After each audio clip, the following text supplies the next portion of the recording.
గుంటూరు సమీపంలోని పెదకాకానిలో శంకర కంటి ఆసుపత్రి నూతన భవనం ప్రారంభోత్సవంలో ముఖ్యమంత్రి చంద్రబాబు నాయుడు పాల్గొన్నారు. శ్రీ కంచికామకోటి పీఠాధిపతి జగద్గురు శ్రీ శ్రీ శ్రీ శంకర విజయేంద్ర సరస్వతి స్వామీజీ ఆధ్వర్యంలో నడుస్తున్న శంకర కంటి ఆసుపత్రిలో నూతన భవన నిర్మాణం, సూపర్ స్పెషాలిటీ ఐ కేర్ కేంద్రాన్ని సీఎం చంద్రబాబు ప్రారంభించారు. ఆసుపత్రి ప్రత్యేకతలను నిర్వాహకులు సీఎంకు వివరించారు. అనంతరం కార్యక్రమాన్ని ఉద్దేశించి ముఖ్యమంత్రి ప్రసంగించారు. అనారోగ్యమే అసలైన పేదరికం. అందుకే పేదరిక నిర్మూలనకు నడుం కట్టిన ఎన్డీఏ ప్రభుత్వం ప్రజారోగ్యానికి అధిక ప్రాధాన్యత ఇస్తుంది.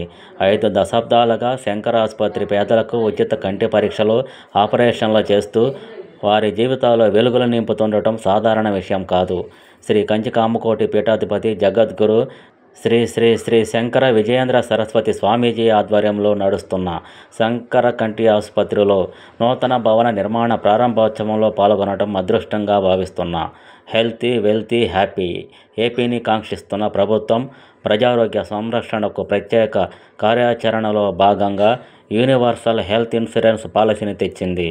టాటా సంస్థ సహకారంతో డిజిటల్ నెర్వ్ సెంటర్, సంజీవని కేంద్రాలు త్వరలో రాష్ట్రమంతటా ఏర్పాటు చేస్తాం. 5 కోట్ల రాష్ట్ర ప్రజల హెల్త్ రికార్డులు ఆన్లైన్లో పెట్టబోతున్నాం. ప్రివెంటివ్, క్యూరేటివ్ విధానంలో ఆరోగ్యాంధ్రప్రదేశ్కు ప్రయత్నాలు చేస్తున్నాం. ప్రజారోగ్య పరిరక్షణకు శంకర కంటి ఆసుపత్రి సేవలను స్వాగతిస్తున్నా. ఇలాంటి ప్రతిష్టాత్మక సంస్థలతో కలిసి పనిచేయడానికి రాష్ట్ర ప్రభుత్వం సిద్ధంగా ఉందని ముఖ్యమంత్రి చంద్రబాబు నాయుడు అన్నారు.